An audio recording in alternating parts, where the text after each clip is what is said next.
So my journey to GOAT, I started a Twitter page with Big Whisk. I imagine you put a little sign of Big Whisk's face here. We started a Twitter page back when we was in school, just tweeting transfer rumours, funny clips from football matches and things like that. Grew that up to a certain size and started getting different sort of commercial deals off the back of it. Typically those deals were weighted by the number of views you generated on your articles. You'd get paid on that until we met Harry. So my first interaction with Harry was probably when I was 15, 16.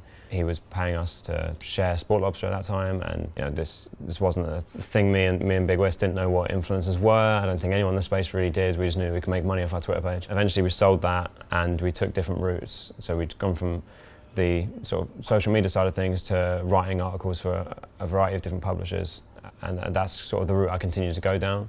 Whilst most of the people I associated myself with at that point wanted to go to uni and learn to do it, I had no real interest in uni. Went to do maths for a couple of months at uni and dropped out. I was like, this isn't for me. Maths is a weird thing to go down if you want to do journalism, of course. Stayed in touch with Harry all this time and continued to graft and spend my weekends and my evenings writing for various different publications, and some of which Harry was, I guess, the background of.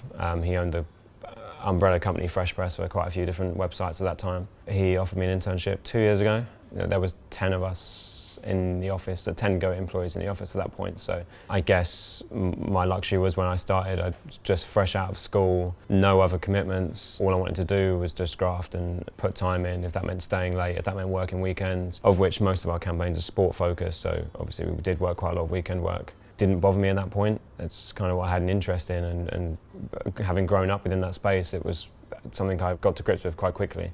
And then as we've grown, we've ventured into different verticals that kind of, you take the same planning principles from one to the other, but obviously you've got to tailor the actual content output to suit the particular target audience. So having only come into this with no experience and just doing any job that come by, I mean, I spent 4 years in a toy shop and managing in a shop. I'm in a completely different space now than I was. It's just take any opportunity that comes along. I mean, I for so long put off different opportunities that arose because I didn't want to take an internship and saw it as a step backwards, when actually within 2 years I'm much further ahead than I would have been if I'd stayed where I was. That's what I'd say to anyone, like if you're good enough, like the opportunities will come, and prove yourself in those opportunities when they do arise, and you'll be in a much better position than you were doing something you genuinely enjoy doing.